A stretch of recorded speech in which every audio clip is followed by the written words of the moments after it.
بسم اللہ الرحمن الرحیم۔ میں نے کل جمعے میں اعلان کیا تھا، بتایا تھا کہ کن وظائف کے ساتھ بندے جو ہیں اپنی مشکلات کو حل کروا دیں، اور یہ بھی بتایا تھا کہ کس راستے سے حل کروایا جائے۔ تو میں نے آپ کو بتایا تھا کہ اللہ سبحانہ و تعالیٰ کے در سے، اسی مسبب الاسباب سے اپنے مسائل کو حل کر دیا جائے، اور یہ بتایا تھا کہ ہم مولویوں کے دروں میں، پیروں کے دروں میں اور ڈاکٹروں کے دروں میں جانے سے پہلے اللہ سبحانہ و تعالیٰ کے در پہ چلا جائے۔ تو اس حوالے سے آج ہم کچھ اور مزید وظائف بتانا چاہتے ہیں کہ ان وظائف کے جو ہیں آپ کو یاد کرنے سے، وہ عمل کرنے سے، اور یہ ہے کہ آپ کے اپنی ذات میں بہتری آ جائے اور آپ عمل کا مکلف ہو جائے، تاکہ آپ کسی کے پاس جانا نہ پڑے، اور ان وظائف کے ساتھ اپنے مشکلات کو حل کر دیں۔ تو اب یہ بھائی سے تھوڑا انٹرویو لینا چاہتے ہیں۔ یہ تقریباً 7 سال کے بعد ہمارے پاس تشریف لائے ہیں۔ تو 7 سال پہلے آپ کو کیا پرابلم تھا بھائی جان وقاص صاحب؟ سر میں 7 سال پہلے آپ کے پاس آیا تھا اپنے بیٹے کو لے کے، اس کا زبان کا مسئلہ تھا، مطلب وہ بول نہیں سکتا تھا صحیح، سبق سے یعنی آپ کی زبان، بچے کا زبان بند تھا، وہ بول نہیں سکتا تھا، بول صحیح نہیں سکتا تھا، ہاں۔ اڑ کے آواز میں، مطلب اس کی توتی قسم کی آواز، سبق سنا نہیں سکتا تھا۔ ٹیچر کی شکایت تھی کہ اس کو کسی طریقے سے علاج کرایا جائے۔ ہاں جی۔ اس ٹائم میں آپ کے پاس جب آیا تھا تو اس کے بعد پھر وہ چند لمحے کے لیے ٹھیک ہے، دوبارہ پھر میں نے دم دلوایا۔ جب آپ سے دم 3 بار دلوائے، اس کے بعد الحمدللہ آج الحمدللہ وہ بچہ ٹھیک ہے۔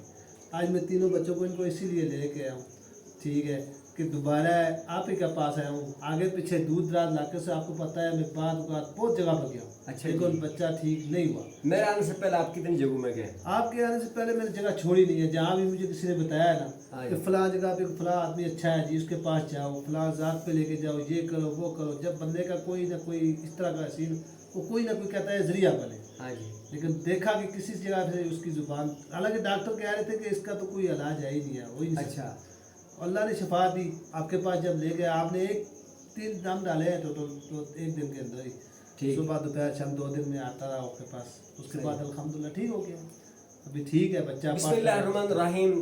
بھائی صاحب کا یہ کہنا کہ جو ہے ڈاکٹروں نے بھی کہہ دیا تھا کہ اس کا کوئی علاج نہیں ہے، یہ بہت زیادہ پھنستا ہے اور اس کی زبان میں فصاحت اور بلاغت نہیں ہے، لیکن بعض اوقات ڈاکٹر لوگ بھی یہ کہتے ہیں کہ یہ دم شم میں کچھ بھی نہیں ہے، وہ دم کو مانتے بھی نہیں ہیں۔ بہت سارے ڈاکٹر جو ہیں دم کو نہیں مانتے، دہری ذہن کے سے لوگ ہوتے ہیں، لیکن ان ڈاکٹروں سے بھی میں گزارش کروں گا کہ قرآن مجید فرقان حمید کے اندر جو ہے اللہ سبحانہ و تعالیٰ نے فرمایا وَنُنَزِّلُ مِنَ الْقُرْآنِ مَا هُوَ شِفَاءٌ وَرَحْمَةٌ لِّلْمُؤْمِنِينَ، کہ اس قرآن کو ہم نے نازل کیا ہے یعنی مومنین کے لیے رحمت بنا کر اور شفا بنا کر۔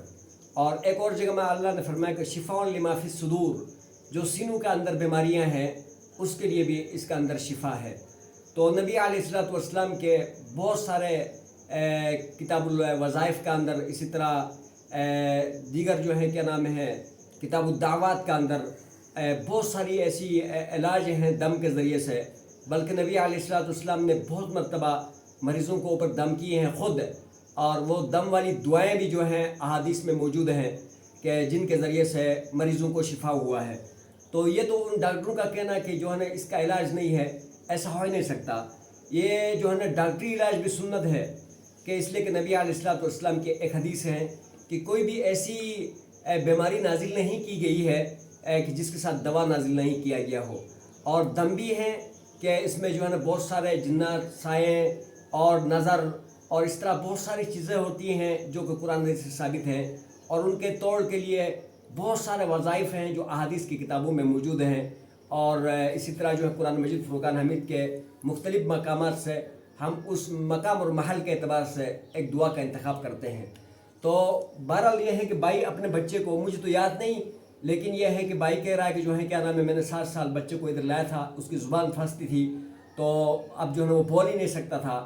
تو میرے پاس یہ جو بچے آتے ہیں، یہ صرف اس بھائی کے بچے نہیں آئے، بہت بے شمار بچے جو ہیں جن کی زبان پھنستی ہے اور وہ بول نہیں سکتے ہیں، اٹکتے ہیں، تو وہ میرے پاس لائے جاتے ہیں۔ اور میں ابھی ان کے لیے کیا کرنا چاہتا ہوں، یہ ویڈیو میں اس لیے نہیں بنا رہا ہوں کہ آپ بھی یہ مشہوری ہو جائے تو آپ میرے پاس آ جائیں، بلکہ یہ ویڈیو میں اس لیے بنا رہا ہوں کہ آپ جو ہے کیا نام ہے میرے پاس نہ آئیں اور اپنے گھر میں خود بیٹھ کر وہ جو میں وظیفہ آپ کو بتاؤں گا وہ کر لیں، اور تاکہ آپ کو کسی کے در پہ جانے کی ضرورت نہ پڑے اور آپ خود جو ہے کیا نام ہے اس عمل کے کرنے والے بن جائیں. تو میں یہ جو آپ کو سکھانے کے لیے کہ میں نے اس کے بچے کو اوپر کون سا دم کیا, کون سی آیت پڑھی اور وہ کس آیت سے ٹھیک ہو گیا, وہ آیت میں آپ کو بتانا چاہتا ہوں تاکہ آپ اپنے گھر میں بیٹھ کر وہی علاج جو ہے کیا نام ہے اپنے بچے کے ساتھ کریں. یہ قرآن صرف اللہ نے میرے لیے نازل نہیں کیا ہے یا کسی پیر صاحب کے لیے نہیں نازل کیا, کسی عامل صاحب کے لیے نازل نہیں کیا ہے. یہاں اللہ نے فرمایا وَنُنَزِّلُ مِنَ الْقُرْآنِ مَا هُوَ شِفَاءٌ وَرَحْمَةٌ لِّلْمُؤْمِنِينَ. یہ سارے مومنین کے لیے ہیں, یہ سارے مومنین اس سے فائدہ اٹھا سکتے ہیں. یہ نہیں کہ بس مولوی صاحب اس کو پڑھے گا تو اسی کو ثواب ملے گا, باقیوں کو نہیں ملے گا, اور بھی عامل صاحب پڑھے گا تو اس کو, یا عامل صاحب کوئی وظیفہ کرے گا اور کوئی نہیں کر سکتا. کیوں نہیں کر سکتا ہے؟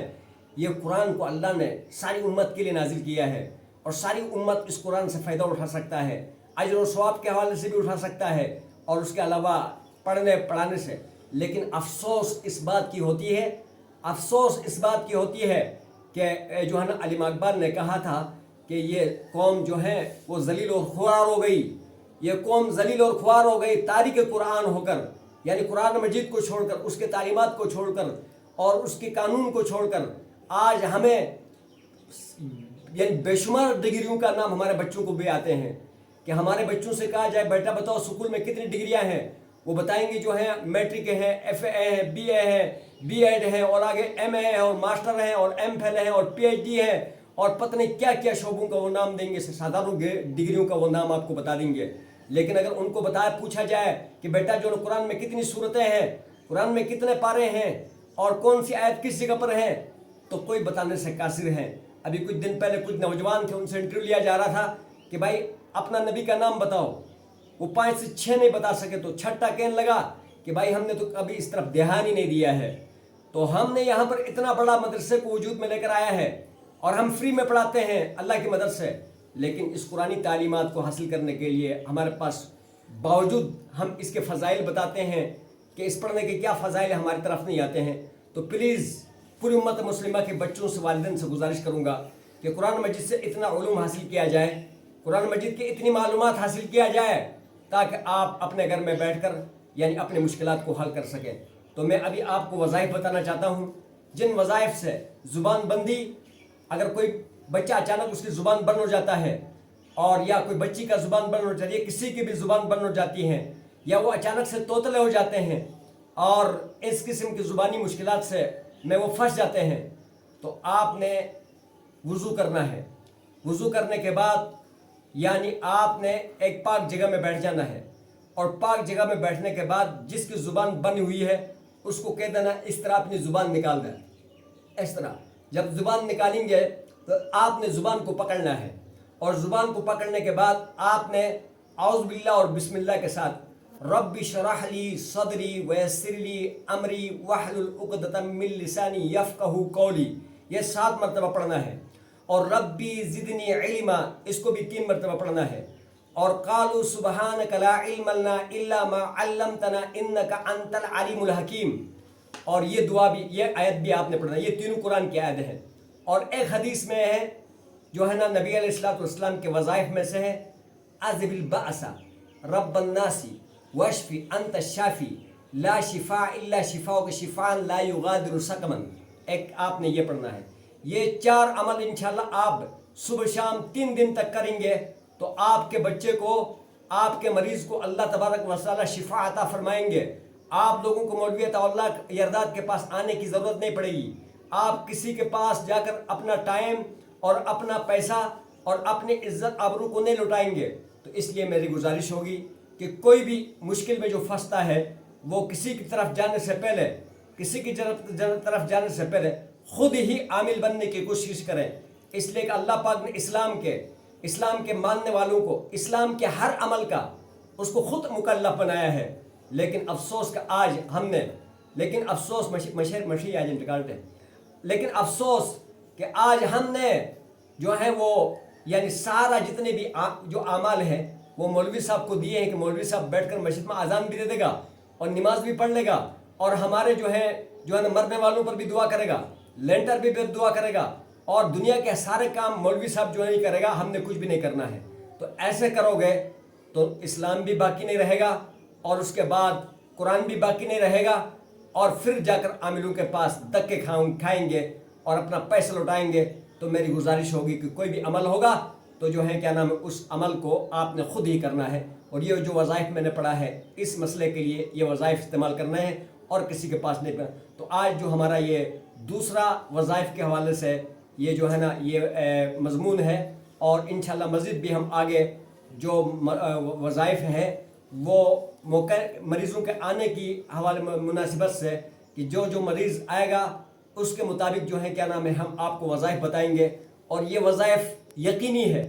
ایک بات آپ کو بتا دوں کہ ہمارے احادیث میں ہمارے جو ہے نا یہاں بتایا جاتا ہے کہ جو اہل باطل تھے، جو بت پرست لوگ تھے، وہ حالانکہ بت کچھ بھی نہیں کر سکتا، پتھروں سے یعنی کچھ بھی حاصل نہیں ہوتا، لیکن انہوں نے اس کو اوپر ایک امید لگائی ہوئی تھی اور ایک یقین پکا کیا ہوا تھا، تو ان کی اس یقین کی وجہ سے کہ حالانکہ غلط جگہ پر انہوں نے یقین پکا کیا تھا، اس یقین کی وجہ سے اللہ کی ذات ان کو دے رہی ہوتی تھی کہ سمجھ آئے جی کہ یہاں سے بھی وہ مایوس نہ ہو۔ تو ہم نے اللہ کے کلام جس کے بارے میں قرآن کہہ رہا ہے کہ لو انزلنا هذا القرآن على جبل لرأيته خاشعا متصدعا من خشية اللہ، کہ اس قرآن کو جس معاملے میں بھی کسی چیز پر اتار دیا جائے تو اس کے ٹکڑے ہو جاتے ہیں۔ تو ہم نے اتنا بڑا عظیم کلام کو ہم نے چھوڑ لیے ہیں اور ہم ذلیل و خوار ہو گئے ہیں۔ تو اس لیے جو ہے کیا نام ہے عمل کو کوئی بھی آپ کرو گے تو احساس کمتری کی شکار ہو کر اور کہ میں گناہ گار ہوں یا فلاں ہوں، یہ ڈھنگا ہوں، اس طرح نہیں، پوری یقین کے ساتھ آپ نے کرنا ہے کہ میں نے اللہ کی کلام پڑھا ہے، مین پوائنٹ اسی کا اندر ہے۔ اور دم کے وقت توجہ بھی آپ نے اس مرض کے اوپر دینا ہے کہ میں اللہ کا کلام پڑھ رہا ہوں، توجہ کا بھی ضروری ہے۔ دم کے دوران توجہ رکھنا اس کو مرض کے اوپر اور اس عمل کے اوپر، اور دوسرا یقین کرنا کہ یہ اللہ کا کلام پڑھ رہا ہوں اور اللہ کے کلام سچا ہے اور پکا ہے اور اس نے اپنا اثر دکھانا ہے۔ یہ دو چیزیں آپ کے لیے، توجہ اور پھر یقین دم کے دوران، اور پورے وثوق کے ساتھ آپ دم کریں گے تو انشاءاللہ آپ کو کسی کے پاس جانے کی ضرورت نہیں پڑے گی۔